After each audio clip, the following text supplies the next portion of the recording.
চক্রবুহে ভাইপো 15 বছর ধরে তোলাবাজির হিসেব চাইছে সাধারণ মানুষ।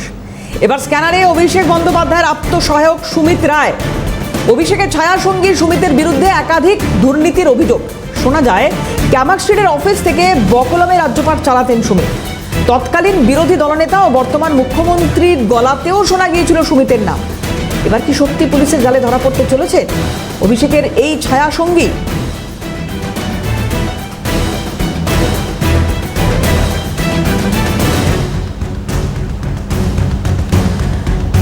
মেদিনীপুরের প্রাক্তন বিধায়ক, সেই বিধায়কের তোলাবাজির ঘটনায় নাম জড়ায় এই সুমিত রায়।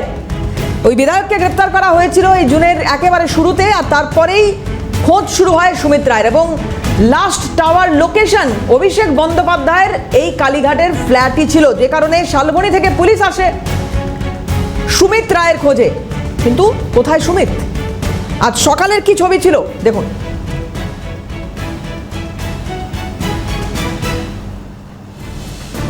বন্দ্যোপাধ্যায়ের আত্মসহায়ক সুমিত, এই সুমিতের বিরুদ্ধে শালবনী থানায় অভিযোগ রয়েছে।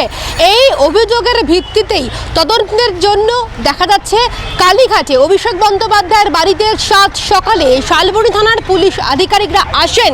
এবং যেটা আমরা জানতে পাচ্ছি যে ভোর 3টে নাগাদ পুলিশ আধিকারিকরা আসেন। এবং শুধু তাই নয়, সাথে রয়েছে কলকাতা পুলিশের আধিকারিক, কেন্দ্রীয় বাহিনী এবং ডিএমজি টিম। এই পুরো বিষয়টাকে সাজিয়ে নিয়েই শালবনী থানার পুলিশ আধিকারিকরা আসেন। তার কারণ এই আত্মসহায়ক সুমিত এখনো পর্যন্ত কোথায় রয়েছে, তার লাস্ট লোকেশনের যে আপডেট, সেই আপডেট ছিল অভিষেক বন্দ্যোপাধ্যায়ের এই কালীঘাটের বাড়িতে। এই কালীঘাটের বাড়িতে আদৌ তিনি রয়েছেন কিনা এর আগেও কিন্তু তদন্তের জন্য তার সাথে যোগাযোগ করা হয়েছিল এবং সেক্ষেত্রে কোনোভাবেই তদন্তে সাড়া দেওয়া হয়নি। অবশেষে শালবনী থানার পুলিশ আধিকারিকরা আসেন এবং ভেতরে গিয়ে তারা তদন্ত চালায়। এবং শুধু তাই নয়, অভিষেক বন্দ্যোপাধ্যায় ছিলেন, মমতা বন্দ্যোপাধ্যায় ছিলেন। ঠিক সকালবেলাতেই মমতা বন্দ্যোপাধ্যায় তিনি এসেছেন অভিষেক বন্দ্যোপাধ্যায়ের বাড়িতে এবং সেখানেই শালবনী থানার পুলিশ আধিকারিক, অভিষেক বন্দ্যোপাধ্যায়, মমতা বন্দ্যোপাধ্যায় ছিলেন। এই সকলের সাথে কিন্তু মূলত তদন্ত এগিয়ে নিয়ে যাচ্ছে শালবনী থানার পুলিশ আধিকারিকরা। তার কারণ অভিষেক বন্দ্যোপাধ্যায়ের আত্মসহায়ক সুমিত কোথায় রয়েছে, এই সুমিতের বিরুদ্ধে যে অভিযোগ রয়েছে সেই অভিযোগের ভিত্তিতেই সাত সকালে হানা দেয় শালবনী থানার পুলিশ আধিকারিকরা। এই পুরো ঘটনা তদন্ত এগিয়ে নিয়ে যাচ্ছে শালবনী থানার পুলিশ আধিকারিক। ক্যামেরায় সমীরণের সাথে দীপাঞ্জনা সাউ, ক্যালকাটা নিউজ, কলকাতা। অভিষেক বন্দ্যোপাধ্যায়ের বাড়িতে পুলিশ আজ ভোর রাতে, বা বলা ভালো যে রাত 3টে নাগাদ পুলিশ পৌঁছায়। শালবনী থেকে পুলিশ পৌঁছায় এবং তারপর তার সঙ্গে বিপর্যয় মোকাবিলার দপ্তরের আধিকারিকরা তারা ছিলেন। অভিষেক বন্দ্যোপাধ্যায় তিনি বাড়িতে ছিলেন, মমতা বন্দ্যোপাধ্যায় তিনি পৌঁছে যান এবং আজ সকালে যান ডেরেক ওব্রায়েন।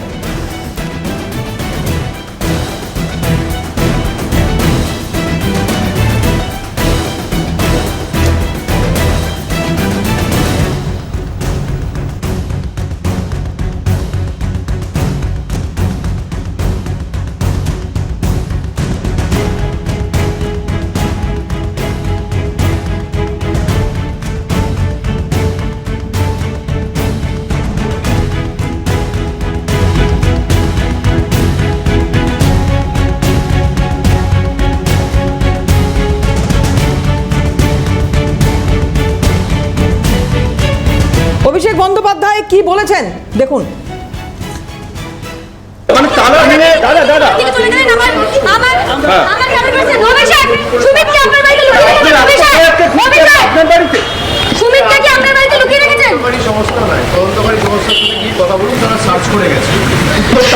আমি তদন্তকারী সংস্থার প্রতিনিধি লুকিয়ে রেখেছি কি না আমার পুরো বাড়ি সার্চ হয়েছে, উত্তর তদন্তকারী সংস্থার প্রতিনিধিদের জিজ্ঞেস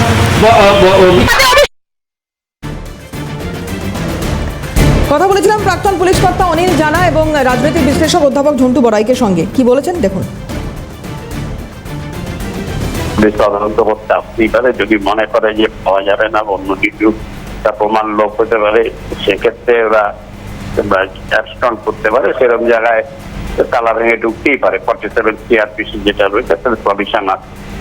তদন্ত করছে। আর যদি তোমার এই যে যত তোলাবাজ ফোটাবাজ দেখছো না, আমি একটাই অনেক জায়গায় বলেছিলাম, all roads lead to Rome. মানে যত নদ নদী বিভিন্ন জায়গা থেকে উৎসমুখ আছে, এসে বিভিন্ন রাজ্য বিভিন্ন জায়গায় ঘুরে এসে সমুদ্রে মিশছে।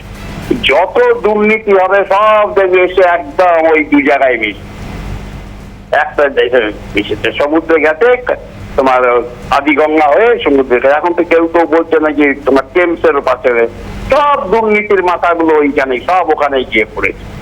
এখন বেরোবে আর কি করা যাবে? একটা দেখো, এর আগে 1977 সালে একটা চেঞ্জ হয়েছে, 2011 একটা চেঞ্জ হয়েছে, কর্পোরেশনের চেঞ্জ হয়েছে, মেয়র শাসন ব্যবস্থা, কিন্তু কেউ কাউকে এইভাবে অপদস্থ করেনি, দিন মারেনি, গালাগালি দেয়নি, চোর বলেনি। কিন্তু এর কাছে হার জিত আছে, কিন্তু এইভাবে অপদস্থ মানে চুরিটা যে যা মানুষের রাগ র্যাপ যেটাকে বলে এমন জায়গায় গেছে, দেখলেই সবাইকে চোর বলছে, যেগুলো হয়তো অনেকের পাওনা ছিল না, কিন্তু বেশিরভাগই তাই।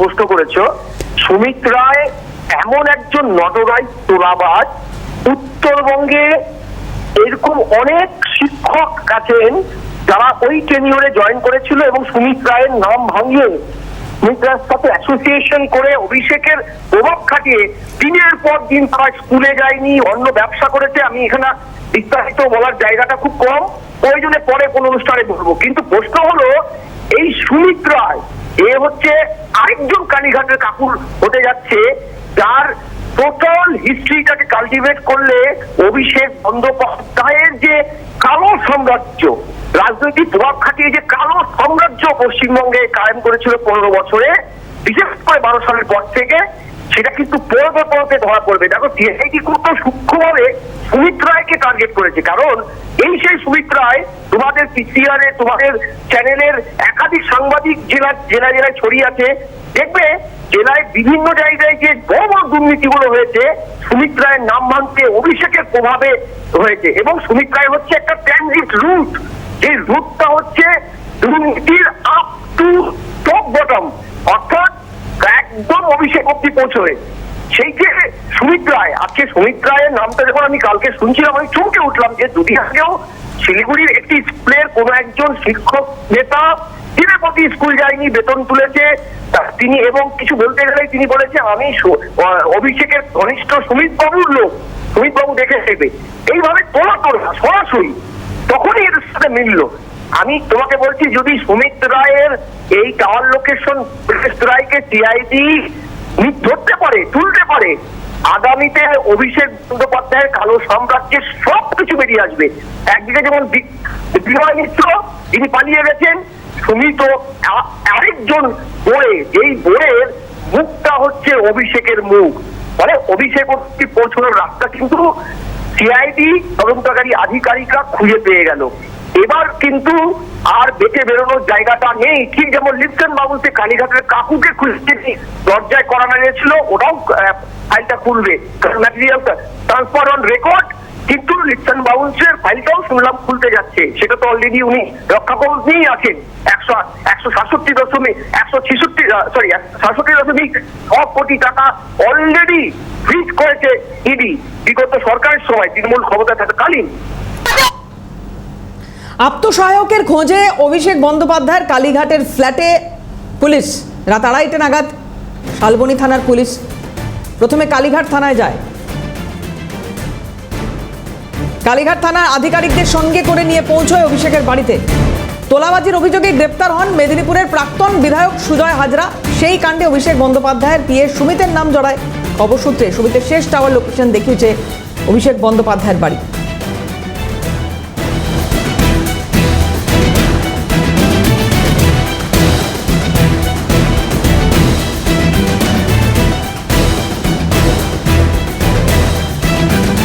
চক্রবুহে ভাইপো, 15 বছর ধরে তোলাবাজির হিসেব চাইছে সাধারণ মানুষ। এবার স্ক্যানারে অভিষেক বন্দ্যোপাধ্যায়ের আত্মসহায়ক সুমিত রায়। অভিষেকের ছায়া সঙ্গী সুমিতের বিরুদ্ধে একাধিক দুর্নীতির অভিযোগ শোনা যায় ক্যামাক স্ট্রিটের অফিস থেকে। বকলমে রাজ্যপাট চালাতেন সুমিত। তৎকালীন বিরোধী দলনেতা এবং বর্তমান মুখ্যমন্ত্রীর গলাতেও শোনা গিয়েছিল সুমিতের নাম। এবার কি সত্যি পুলিশের জালে ধরা পড়তে চলেছে অভিষেকের এই ছায়া সঙ্গী? উত্তর সময় বলবে। নিউজ রুম থেকে আমাদের এডিটর ভাস্কর দত্ত রয়েছেন, সরাসরি চলে যাব ভাস্করের কাছে। ভাস্কর, যেটা জানার চেষ্টা করবো, এখানে যে রোয়াব একই রকম আছে, আমার সব থেকে যেটা অবাক লাগছে যে গতকালের পরে আজকে অভিষেক বন্দ্যোপাধ্যায়ের একই রকম রোয়াব, কলার তুলে সেই মানসিকতা। আরে ক্ষমতা চলে গেছে, রাজ্যপাট চলে গেছে, এখনো এত দম্ভ। দেখো, মানুষ এই দম্ভের জবাব দিয়ে দিয়েছে দেবারতী, যে ফাঁকা কলসি এখন যতই সে বাজাক না কেন, সেই ফাঁকা কলসির আর কোনো দাম নেই।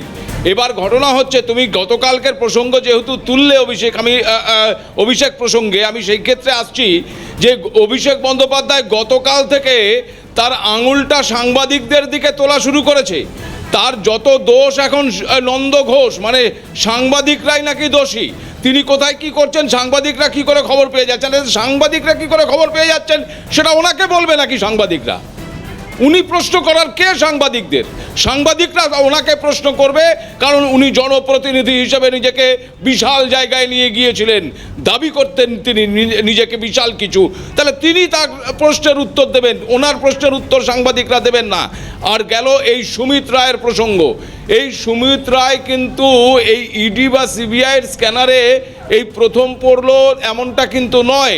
দেবারতী, তুমি ভালো করে জানো যে লিপস অ্যান্ড বাউন্স কাণ্ডে, নিয়োগ দুর্নীতি কাণ্ডে, লিপস অ্যান্ড বাউন্স এবং লিপস অ্যান্ড বাউন্সের সঙ্গে যুক্ত কালীঘাটের কাকু থেকে শুরু করে অভিষেক বন্দ্যোপাধ্যায়ের বাবা মা এবং এই সুমিত রায় প্রত্যেককেই কিন্তু কল করা হয়েছিল। এবং তার মধ্যে থেকে এমনকি অভিষেক বন্দ্যোপাধ্যায় স্ত্রীও ছিলেন। তো সেই জায়গায় দাঁড়িয়ে কিন্তু এই সুমিত রায়ের নাম এই স্ক্যানারে, মানে তদন্তকারীদের স্ক্যানারে অনেক আগেই এসেছিল। নতুন করে আরও একবার এই সুমিত রায়ের নাম কেন উঠে আসছে না, জমি কেলেঙ্কারি।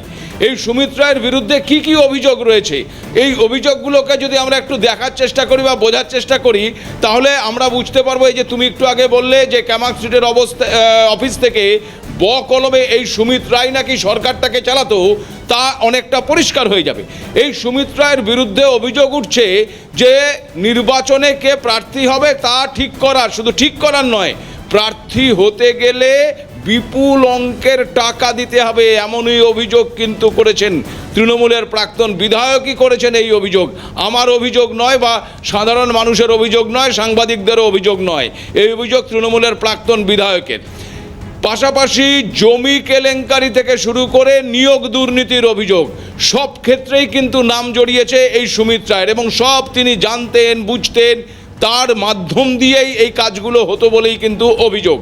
তাহলে খুব স্বাভাবিকভাবেই অভিষেক বন্দ্যোপাধ্যায় যে কারণে অভিযুক্ত, এখন দেখা যাচ্ছে তার আত্মসহায়ক বা পিএ ওই সুমিত রায় সেই একই অভিযোগে অভিযুক্ত হয়ে বসে রয়েছেন। এবং তিনি এই মুহূর্তে কোথায়, তিনি যদি মনে করতেন, মজার একটা বিষয় আমার মনে হচ্ছে ভাস্কর, যে বাঁশের চেয়ে কঞ্চির দর বেশি। অভিষেক বন্দ্যোপাধ্যায়ের নাম বিভিন্ন দুর্নীতিতে বিভিন্ন সময় জড়িয়েছে, উনি এখানে আছেন, ওনাকে দেখা অন্তত যাচ্ছে, কিন্তু সুমিত রায় কি আরো বড় চোর? নেই, এলাকায় নেই, তাকে পাওয়াই যাচ্ছে না। একেবারেই দেবারতী, আমি আমার প্রোডাকশন টিম এক্ষুনি তোমাকে হয়তো সেই খবরটি দেবে যে আমরা এই সুমিত রায়ের খোঁজ একদিকে যেমন পুলিশ করছে বা তদন্তকারী অফিসাররা করছে, আমরাও একটু আমাদের মতন করে খোঁজ করার চেষ্টা করেছিলাম। এই অধিকার সাংবাদিকতার বা সাংবাদিকদের রয়েছে, সেই সাংবাদিকতার অধিকারের জায়গায় দাঁড়িয়েই আমাদের হুগলির প্রতিনিধি ওই সুমিত রায়ের যে শ্বশুর বাড়ি, সেই শ্বশুর বাড়িতে পর্যন্ত পৌঁছেছিল। সেই শ্বশুর বাড়িতে সুমিত রায় নেই, ভেতরে আমরা ঢুকতে পারি না, বাইরে থেকেই আমরা জিজ্ঞাসা করেছিলাম যে মহিলা ওখানে ছিলেন, সম্ভবত সুমিত রায়ের শাশুড়ি, তার যা বক্তব্য আমরা শোনাবো অবশ্যই। কিন্তু সেই জায়গায় দাঁড়িয়ে যেটা প্রশ্ন বলছিলে যে সুমিত রায় কোথায়, সেই সুমিত রায়ের লাস্ট লোকেশন কিন্তু ওই অভিষেক বন্দ্যোপাধ্যায়ের বাড়িতেই পেয়েছে পুলিশ। একদম। আমি এখানে ভাস্কর একটু থামাই, তুমি যে কথা বলছিলে, যদি ওই শ্রীরামপুরের পুরসভার 3 নম্বর ওয়ার্ড বিবেকানন্দ লেন বিয়ে হয়েছিল এই সুমিত রায়ের, এবং সেখানেই তার শ্বশুর বাড়ি। আমাদের প্রতিনিধি গিয়েছিলেন, যে কথা ভাস্কর কিছুক্ষণ আগে বলছিলেন, তার খোঁজ না মিললেও বাড়িতে এমন একজন রয়েছেন যার সঙ্গে কিছু কথা বলা সম্ভব হলো, তিনি সম্ভবত ওনার শাশুড়ি। আমরা একটু দেখাই কি বলেছেন উনি, এবং আমাদের প্রতিনিধি যে প্রতিবেদন তুলে ধরেছেন, একটু সেটাও নজরে রাখি। পুলিশের তল্লাশি। এরই পাশাপাশি অভিষেকের যে আত্মসহায়ক সুমিত রায় তাকেও খোঁজ করছে পুলিশ। এবং আমরা এই মুহূর্তে রয়েছি শ্রীরামপুরে একদম বিবেকানন্দ লেন এলাকায়, যেখানে 19 নম্বর যে বাড়িটি রয়েছে, এই 19 নম্বর বাড়িতেই তার শ্বশুর বাড়ি, সুমিত রায়ের শ্বশুর বাড়ি। এবং আমরা চেষ্টা করছি তার সাথে কথা বলার জন্য, শ্বশুর বাড়ির সাথে কথা বলার জন্য। দিদিভাই একটু কথা বলবো, দিদিভাই একটু কথা বলবো। বলছি যে এটা কি শ্বশুর বাড়ি, সুমিত রায়ের শ্বশুর বাড়ি? হ্যাঁ, শ্বশুর বাড়ি। দেখি হ্যাঁ, তো ওকে তো দেখছেন তো সকাল থেকে পুলিশ খোঁজ করছে। কিছু খোঁজ করছে, সব জানে পুলিশ। আচ্ছা, পুলিশ জানে না আর কি? আপনার 3 দিন ধরে সে ঘুরছে অভিষেকের পেছনে, পুলিশ তাকে জানে না, জানতে পারছে না। কি বলবেন? ওর তো শ্বশুর বাড়ির আপনাদের কিচ্ছু বলার নেই, কি হচ্ছে সারা দুনিয়া দেখছে, বলার কিচ্ছু নেই, কোথাও কিচ্ছু বলার নেই, কিচ্ছু করার নেই। এখন কোথায় রয়েছে জানেন সুমিত? না, ওসব আমি পলিটিক্যাল ব্যাপারে না গলাই না। তাদের প্রত্যেকে প্রাইভেসি আছে, প্রত্যেকে তাদের স্বাধীনতা আছে। এখানে আপনার বাড়িতে আসে? স্বাধীনতা আছে, আসবে তো, শ্বশুর বাড়ি আসবে না? লাস্ট কবে এসেছিল? লাস্ট অনেক দিনে, ওর বাবা মারা যখন পর এসেছিল। আচ্ছা, আর এরপর আর কথা হয়েছে ফোনে, মানে আজকালের মধ্যে? না, হ্যাঁ, আজকালের মধ্যে কথা, কালকে কথা হবে না কেন? আজকে কথা হয়নি। কি বলছে? এবং পুলিশের যে ওকে পুলিশে হয়রানি কাকে না করছে, এটা কি চলছে? এটা কোনো রাজত্ব চলছে? এটা চলছে, এটা কি কি চলছে? এটা কি ফিরে পেতে চান আপনারা? থেকে 10 বছর বাদে, 15 বছর বাদে এটা ফিরে পেতে চান? সংযত হতে বলুন। আপনারা সব জানেন, আপনাদের কোনো দায়িত্ব নেই। আজকে সাংবাদিক সেজে কি করতে এসেছেন? আমরা সাংবাদিক সাজিনি, সাংবাদিক সেজে কি করছেন? সাংবাদিকতা, একে সাংবাদিকতা বলে না, লজ্জা পান। দেশের সর্বনাশ করছেন। আপনার নাম দিদি? আমার নাম যাই হোক। আমরা জানতেই পারলাম যে ইতিমধ্যে যে 19 নম্বর বিবেকানন্দ লেনে যে এলাকায় তার বাড়ি, সুমিত রায়ের বাড়ি, এবং সেখানেই তার শাশুড়ি মায়ের সাথে কথা বললেন। উনি টোল ক্ষোভ উগড়ে দিচ্ছেন সংবাদ মাধ্যমের প্রতিও। এরই পাশাপাশি রাজ্যে যে অবস্থা, মানে পুলিশের বিরুদ্ধে ক্ষোভ উগড়ে দিচ্ছেন। সব মিলিয়ে মানে শ্বশুর বাড়িতে আমরা এসেছিলাম, এই যে বিবেকানন্দ লেন যেটা 19 নম্বর বাড়ি, সেই বাড়িতেই রয়েছে আমরা এই মুহূর্তে। বাড়িটা দেখতেই পাচ্ছি যে একেবারে সবুজ রঙের পেল্লাই বাড়ি, এবং এখানেই বেশ কয়েকবার এসছেন এবং ফোনেও কতবার কথা হয়েছে। সব মিলিয়ে খুব উগড়ে দিচ্ছেন সুমিত রায়ের শাশুড়ি। শ্রীরামপুর থেকে সুমিত সিনহা, ক্যালকাটা নিউজ। সুমিত রায়ের শাশুড়ির সাংবাদিকতা পড়া আছে কিনা আমার জানা নেই। যাই হোক, জামাই ষষ্ঠী তো সামনে, ভাস্কর, দেখা পেতে পারেন কি ওখানে পুলিশের আধিকারিকরা যদি পৌঁছন, যদি জানুনি শ্বশুরবাড়ি? আর স্বাভাবিকভাবে ওই কথাগুলোর মধ্যে কিন্তু যথেষ্টগুলো বিষয় রয়েছে দেবারতী, তুমি নিশ্চয়ই বিষয়টা বুঝতে পারছো। তিনি প্রথমে বলছেন যে হ্যাঁ কথা হয়েছে, গতকালকে কথা হয়েছে, কথা হবে না কেন, আজকে হয়নি। অর্থাৎ সুমিত রায়ের সঙ্গে তার শ্বশুরবাড়ির যে একটা টেলিফোনিক যোগাযোগ রয়েছে, তার শাশুড়ির বক্তব্য থেকে এটাই গেল পরিষ্কার। দ্বিতীয়ত, তিনি যে কথাটা বলছেন যে কি করছেন, কি হচ্ছে, 10 থেকে 15 বছর পর এটা ফিরে পেতে পারেন, মানে তিনি কি মনে করছেন যে 10 থেকে 15 বছর পরে আবার তৃণমূল কংগ্রেস ফিরে আসবে? মানে সুমিত রায় আবার ক্ষমতায় অলিন্দে চলে আসবে এবং অভিষেক বন্দ্যোপাধ্যায় আবার ক্ষমতার অলিন্দে চলে আসবেন এবং তারপরে তারাও এই ধরনের কাজ করবেন? তিনি কি সাংবাদিকদের শাসাচ্ছেন যে সাংবাদিকরা কিভাবে কি করবেন? গতকাল আমরা অভিষেক বন্দ্যোপাধ্যায়কে দেখেছি গোটা ঘটনার দায় সাংবাদিকদের দিকে ঠেলে দিতে। আজকে সেই একই কাজ করছেন তার আত্মসহায়কের শাশুড়ি। মানে টোটাল বিষয়টা কি একটা বৃত্তে আবর্তিত হয়ে রয়েছে এবং বডি ল্যাঙ্গুয়েজ আমি আরেকবার যদি একটু এই ফ্রেমে একটু দেখানো সম্ভব হয় যে কিভাবে উনি কথা বলছেন, চোখ বিস্ফারিত, একদম শাসানি। তুমি যেটা একদম সঠিক কথা বলছো ভাস্কর, এই যে বিস্ফারিত চোখে, বিস্ফারিত মানে একদম হুমকি দেওয়া সরাসরি। সুমিত রায়ের শাশুড়ি সিএনএর সাংবাদিককে হুমকি দিচ্ছেন লাইভ। সেই সময় যখন আমরা ক্যাপচার করছি এই ছবিটা, উনি হুমকি দিচ্ছেন। চোখ বড় বড় করে ছবিটা দেখাবো, দেখুন, একটু দেখাই। শাশুড়ির কি মেজাজ, শাশুড়ির কি দেমাক দেখুন। কোনো মতে যেখানে মাথা নত করে থাকা উচিত, মানুষের কোটি কোটি টাকা আপনারা আত্মসাৎ করেছেন, কোটি কোটি টাকা রুয়াব দেখাচ্ছেন আপনারা। এই যে এই যে সেই দেখুন দেখুন চোখ বড় বড় করে বিস্ফারিত নেত্রে, হ্যাঁ কি হয়েছে, হ্যাঁ উনি আসেন, হ্যাঁ উনি আসেন। ভাস্কর দেখতে পাচ্ছ ছবিটা, দেখো আঙুল তুলে তর্জনী তুলে শাসিয়ে সিএনএন সাংবাদিকের সঙ্গে কথা বলছেন সুমিত রায়ের শাশুড়ি। এখনো এই রুয়াব শেষ করে দিল তৃণমূল কংগ্রেসকে, এই রুয়াব, এই দম্ভ, তারপরেও একই ছবি। এখানে আমি একটা কথা বলবো দেবারতী, খুব প্রাসঙ্গিকভাবেই বলছি, সেটা হচ্ছে যে এই যে সুমিত রায়ের শাশুড়ি, তার তো এই গোটা ঘটনা আমি ধরে নিচ্ছি তিনি নিপাট একজন সাধারণ মহিলা এবং তার সঙ্গে তার মেয়ের সঙ্গে সুমিত রায়ের বিয়ে হয়েছে, এতে তার কোনো অপরাধ রয়েছে আমি মনে করি না। তিনি সাধারণ একজন মা, তিনি বাড়িতে রয়েছেন, তার জামাই হয়তো জামাই ষষ্ঠীতে যাবেন কি যাবেন না সেটা আমরা জানি না, কিন্তু তিনি আর 10টা শাশুড়ির মতনই তিনি তার জামাইকে ভালোবাসেন, ভালোবাসবেন, এটা খুব স্বাভাবিক। কিন্তু আবার ঘটনা হচ্ছে তিনি তো তার এলাকায় একজন সুনাগরিক হিসেবে পরিচিত, তো তার দিকে তো তার জামাইয়ের কৃতকর্মের জন্য তার দিকে অভিযোগে আগুন উঠছে। তার তো লজ্জায় মাথা হেট হয়ে যাওয়া উচিত যে এরকম একটি ছেলেকে আমি আমার মেয়ের জামাই বানাতে বাধ্য হয়েছি, বা জামাই করে কি ভুল করলাম, সেই ভুলের প্রায়শ্চিত্ত নেই, তিনি সুমিত রায়কে গার্ড করছেন। যে যে অভিযোগগুলো সুমিত রায়ের বিরুদ্ধে উঠছে তা যদি প্রমাণিত হয় তাহলে এই শাশুড়ি দেবী তিনি কোথায় মুখ লুকাবেন আমি জানি না, কিন্তু তারপরেও তিনি এই অধ্যত্ব দেখানোর সাহসটাই বা কিভাবে পাচ্ছেন, কেনই বা দেখাচ্ছেন? তিনি কি জামাই সুমিত রায়কে গার্ড করছেন?